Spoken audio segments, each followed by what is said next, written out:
Bonsoir YouTube, ici Largo pour la suite du Royaume de la Discorde. Donc ça fait pas mal de vidéos, mais une vidéo par essai, c'est la règle pour l'instant. Donc un petit mot sur ma feuille de personnage. Donc j'ai un dé de réserve grâce à une armure de cuir pour tous les combats. J'ai 10 dés de réserve. J'ai toujours mes 7 points d'information. Il ne me reste que 2 points d'arcane. J'ai 12 ors. J'ai une armure de cuir, donc un fouet, un arc, une épée et un anneau de guilde. Ici, j'ai des effluves, alors c'est peut-être pas très lisible parce que j'écris assez vite, des effluves de Draliante, un médaillon de vie qui me donne le sort médicamentème, 3 miliciens abattus, je peux effacer, la lettre des frères Counterfeit, je l'ai perdue dans ma chute à l'approche de la passe du Bourbier, j'ai une épée runique avec la première inscription déchiffrée, j'ai les mélanges contraires, 3 pierres de Vodécal, et j'ai un livre qui me parle de psychomancie et de l'éveil des objets. Voilà pour mes sorts, et puis je vais reprendre donc au combat que j'ai raté. On va relancer les dés, mais si je rate, je les relancerai. C'est juste pour le plaisir de lancer les dés. Je vous rappelle que je suis aux prises avec une milicienne, donc à l'approche de la passe du Bourbier, le camp s'est fait attaquer, et j'ai décidé d'aider donc l'aventurier qui s'appelle Lézakine. Alors si je relance les dés, là ça fait 3, et là c'est bon, ça fait 3. Donc je suis victorieux sur ce nouvel essai. Comme vous pouvez le constater, je fais cette aventure dans la foulée. C'est trop passionnant, en fait, je ne peux pas décrocher. J'ai d'autres choses à faire, mais je ne peux pas décrocher de ce livre. Si vous êtes vainqueur, rendez-vous au 302. La milicienne, elle est costaude quand même. Hein. La milicienne s'écroule, le corps sans vie. Elle est aussitôt remplacée par d'autres combattants qui vous attaquent sans relâche. Après quelques assauts, la phalange prend le dessus et les rebelles reculent. C'est la débandade. Vous perdez l'équilibre et êtes piétiné par des dizaines de bottes. Vous perdez un dé d'action de réserve. Je vais le noter, je passe à 9. Il faudra que je fasse un petit coup de gomme dès que j'aurai un moment. Lorsque vous osez redresser la tête, vous constatez que l'étendue de roseaux est couverte de cadavres. On vous a vraisemblablement laissé pour mort. Des bruits de combat font rage au loin. Vous faites demi-tour en courant vers le campement. À quelques centaines de mètres, les guerriers de la phalange fondent sur les rebelles postés aux abords d'un étang. Plus loin, sur le plateau qui domine le camp, des crinales s'approchent dangereusement du Grand Saule. Alors, on peut rejoindre le plateau.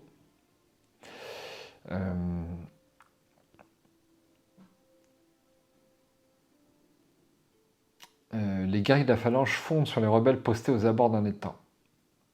Alors j'ai un sort qui peut peut-être me dépanner. Je vais rejoindre l'étang.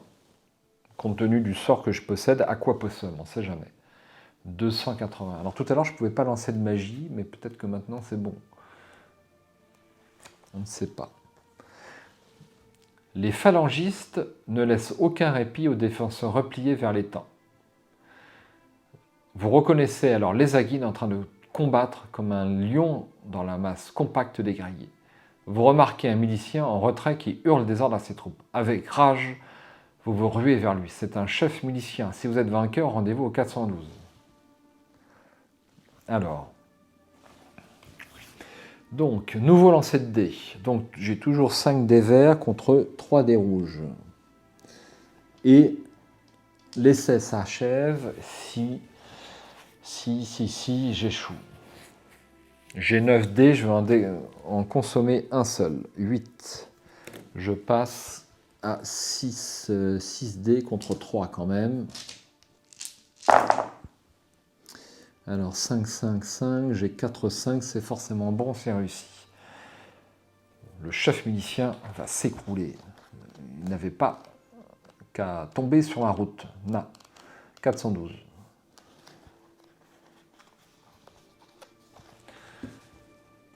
Votre victoire sur leur chef déconcerte quelques instants les miliciens. Lézakine et les centuplites qui l'accompagnent en profitent pour se dégager et se replier vers le Grand Saule. Vous les suivez en courant, poursuivis par une horde de soldats.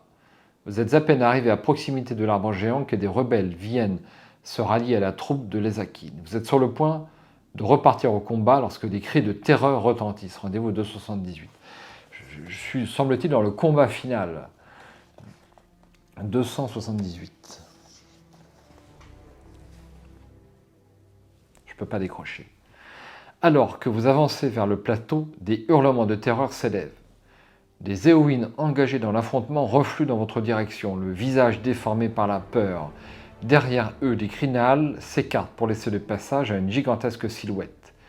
Elle est encore à demi masquée par la brume, mais vous pouvez distinguer une créature haute de 3 mètres qui avance en claudiquant.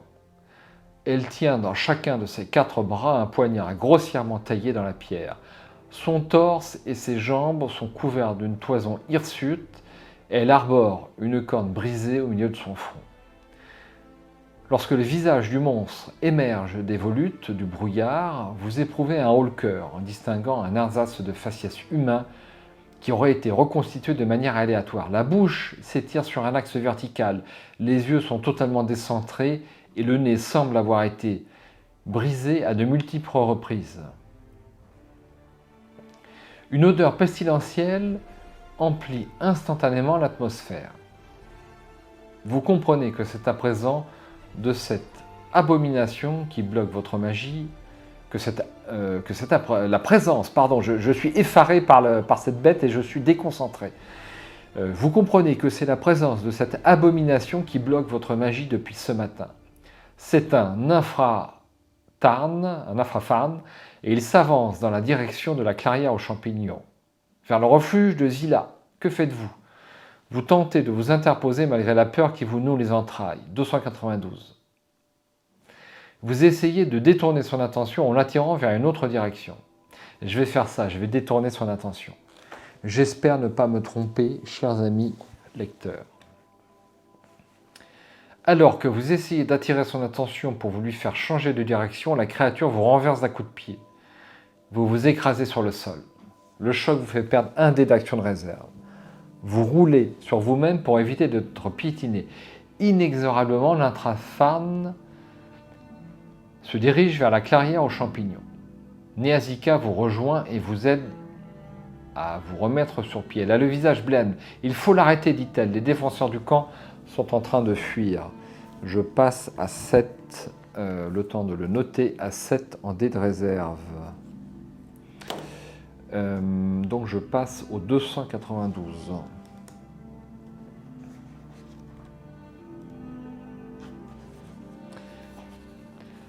L'infrafarn se dresse de toute sa hauteur.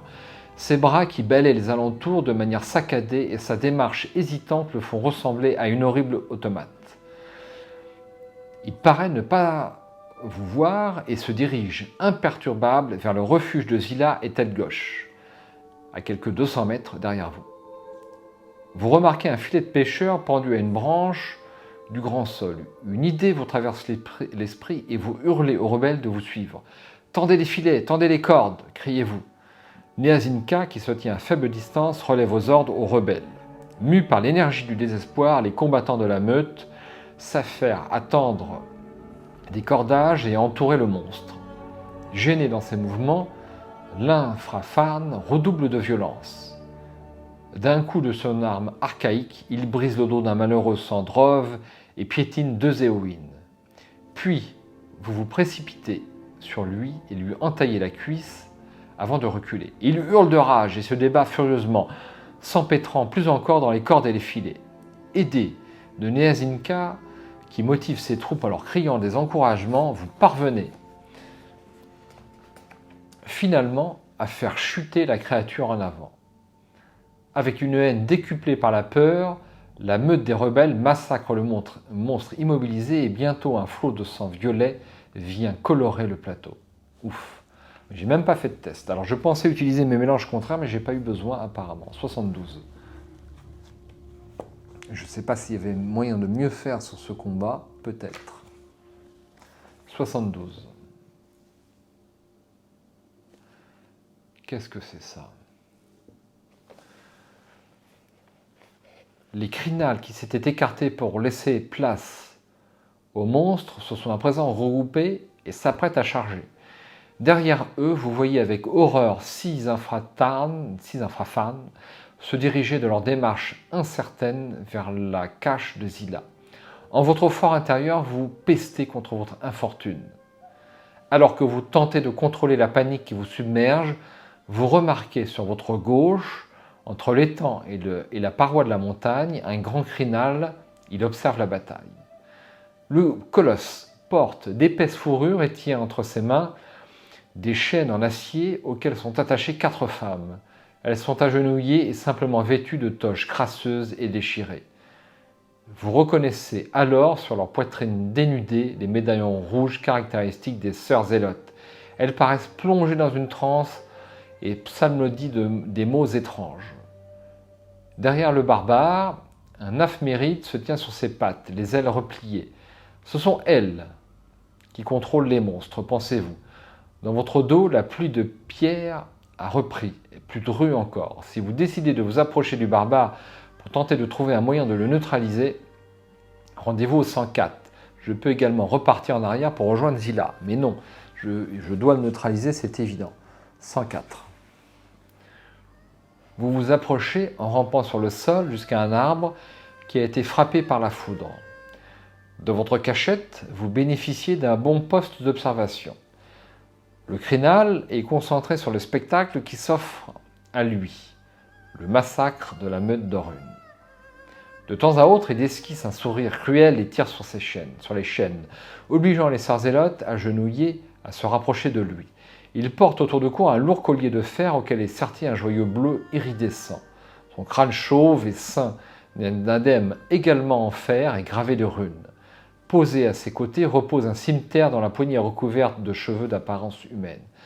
Soudain, il se lève et enjoint à ses frères d'armes qui se battent plus bas de ne pas faire de quartier. Vous profitez de la distraction pour vous approcher subversivement du promontoire où il se tient. Si vous savez qui est ce crinal, alors je pense que c'est le chef des crinales de Domodov, quelque chose comme ça.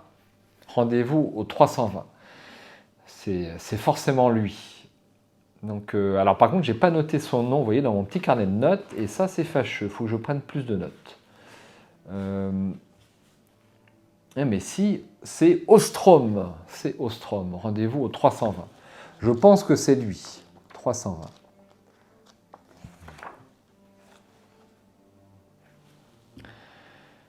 Ostrom est à moins de 20 mètres. Il est concentré sur le champ de bataille. Une lueur bleutée auréole son collier, ainsi que les chaînes qui retiennent les sœurs zélotes. Vous passez à l'offensive. L'effet de surprise de votre attaque vous permet d'utiliser un dé d'action spéciale pour ce combat. Ostrom le régicide, difficulté 5D. Si vous l'emportez, rendez-vous au 267. Donc, chers amis lecteurs, je suis à 5D avec mon armure de cuir, plus un 6e dé spécial que voici, et lui à 5D.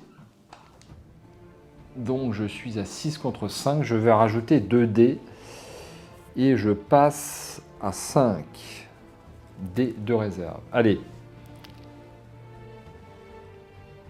Si je rajoute 2 dés, ça fait quoi? Ça fait 8 contre 5. Ça me paraît raisonnable. Allez, je fais ça. Donc 2 dés. Alors là, on va les lancer d'un côté et de l'autre parce qu'il y en a trop. Aïe, c'est pas super tout ça. J'en ai 3. 3 seulement. C'est pas beaucoup. Lui, il en a 3 aussi. Ce suspense est insoutenable. Je dois relancer. Ouais, je me trompe pas. J'ai sorti ma bête piste de dés pour l'occasion. Alors là, j'en ai plein. Là, j'en ai plein. C'est super. J'en ai 3, 6. Et bien, il ne peut pas me battre. Donc, on ne va pas lancer les dés.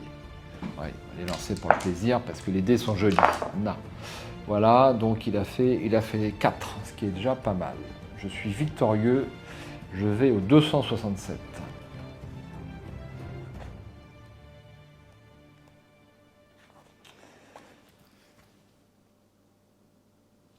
Ostrum est blessé mais ne tombe pas. Il recule en trébuchant vers l'Aphméride en tenant toujours la chaîne d'une main et son cimeterre de l'autre. Aucune émotion ne vient troubler son visage. Les captifs se mettent à hurler. Vous devez détruire dès à présent le réceptacle du sortilège qui les hypnotise. Lequel de ces objets allez-vous choisir? Si vous frappez la chaîne qui les maintient prisonniers, rendez-vous au 106. Si vous vous jetez sur Ostrom pour lui ôter son collier, rendez-vous au 90. Si la corneille est avec vous, rendez-vous au 137. Je n'ai pas la corneille. Je vais lui ôter son collier, bien sûr. Donc rendez-vous au 90. Les chaînes, à mon avis, ne servent à rien. Pas grand-chose. Vous passez à l'attaque. Mais au lieu de lui porter un coup, vous feintez en vous abaissant et, de votre main libre, vous lui arrachez le collier incandescent. Derrière vous, les femmes se mettent à pousser des cris hystériques et s'agrippent à vos jambes en gémissant. Ostrom semble ivre de fureur. Il tente de vous décapiter d'un coup de hache que vous esquivez de justesse, mais qui vous laisse une large estafilade sur le visage. Vous reculez en hurlant et le chef des Crinales en profite pour grimper sur sa monture. En quelques battements d'ailes, il est déjà haut dans le ciel. La main sur votre visage ensanglanté, vous vous tournez vers la bataille qui fait rage en contrebas. Tous les infraphares sont à présent immobiles. La meute n'a aucun mal à les achever. La fuite d'Ostrom fait reculer les Crinales. Les phalangistes, quant à eux, redoublent d'agressivité. Le Grand Saule est sur le point d'être totalement conquis par les miliciens de la phalange lorsque, venant de la montagne, s'élève le bruit d'un corps. Si vous avez sauvé la vie de Kédostol, rendez-vous au 32. Mais oui, j'ai sauvé la vie de Kédostol, c'est le chevalier de la Rose Grise. Rendez-vous au 32.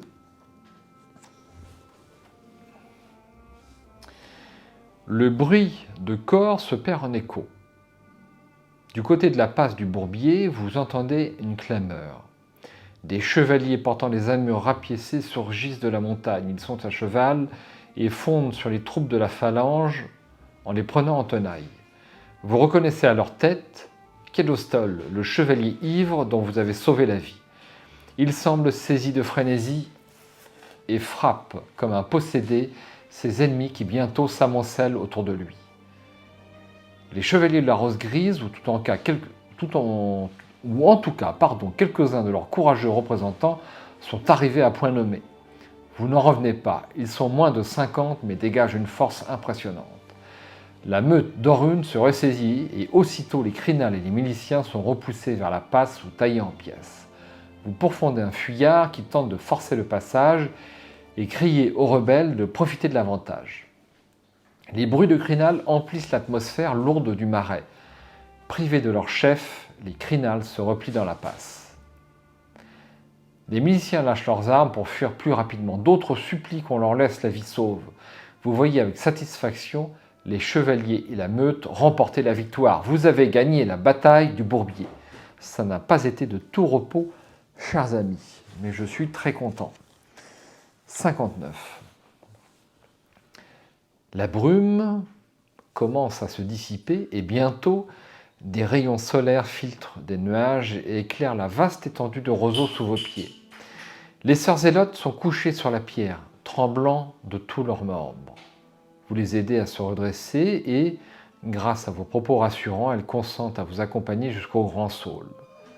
Les rebelles de la meute les accueillent, tout d'abord avec suspicion, puis Néazinka, le corps rougi d'échymose et d'entaille, vous rejoint pour recouvrir chacune des femmes apeurées d'une cale de toile.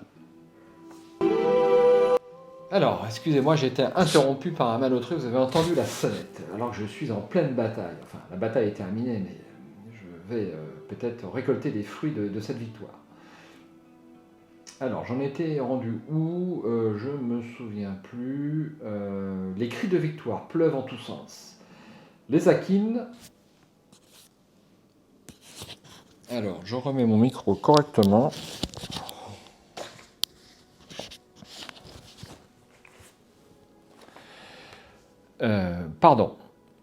Je reprends. Les cris de victoire pleuvent en tous sens. L'Ézakine vient vous féliciter. Quand tu as libéré les femmes, les monstres se sont immédiatement arrêtés. Notre chef sera fier de toi. À ces mots, vous vous rappelez qu'Orun est sans doute encore coincé sous les décombres de la maison. Avec l'aide de l'Ézakine, vous retournez vers les ruines pour tenter de le retrouver.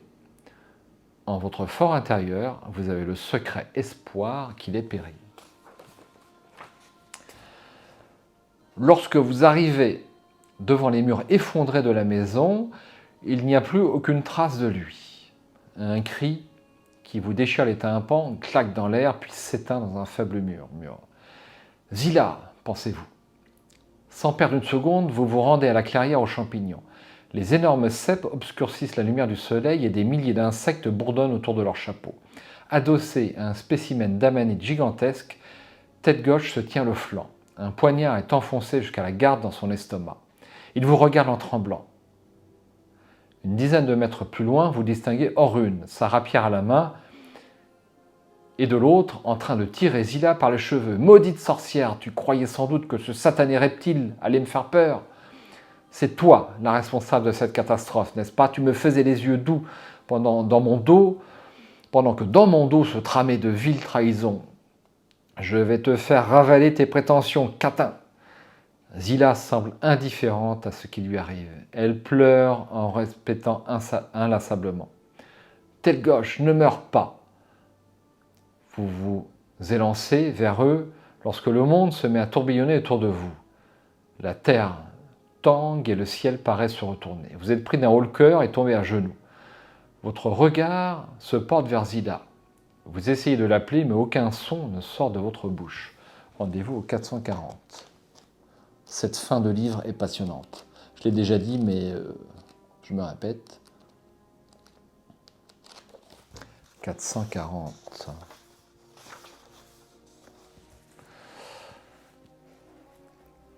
Orun ouvre de grands yeux. Il tremble de tous ses membres. Par quel maléfice!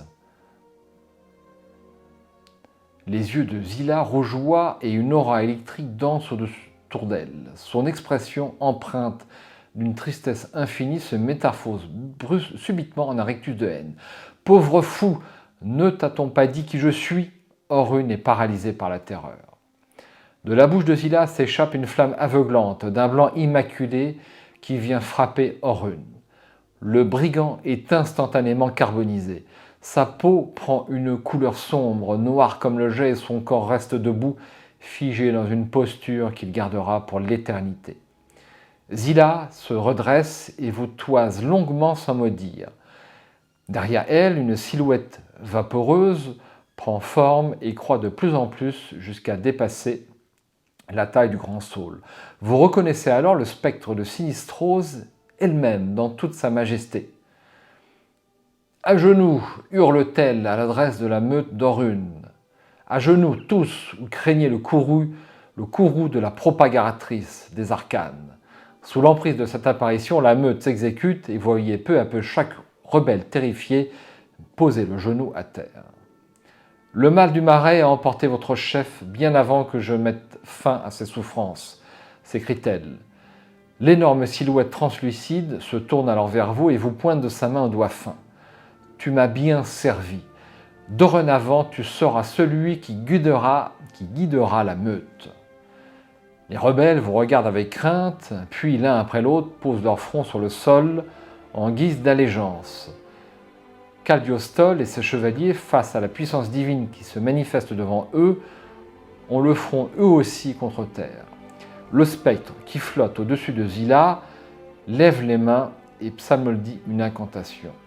Vos blessures se referment ainsi que celles de tous les combattants de la meute. Vous gagnez 4 dés d'action de réserve. Des éclairs violets zèbrent le ciel et la terre tangue. Des cris fusent de toutes parts. Gloire à la matriarche! Gloire à la grande propagatrice des arcanes! Gloire à Sinistrose! Les cris se muent en écho, puis la déesse disparaît. Et le monde retrouve son apparence normale. Un silence total s'installe sur le marécage. Vous êtes abasourdi. Zila a repris son expression triste. Elle se précipite sur tête gauche, mais déjà il gît immobile. Elle sanglote sur la dépouille du fier homme lézard. Face à ce spectacle, vous laissez couler vos larmes pour votre fidèle compagnon. Il n'aura malheureusement pas vécu assez longtemps pour bénéficier de la guérison de Sinistrose. Voici Sinistrose. Peu à peu, les rebelles se replient vers le Grand Saule.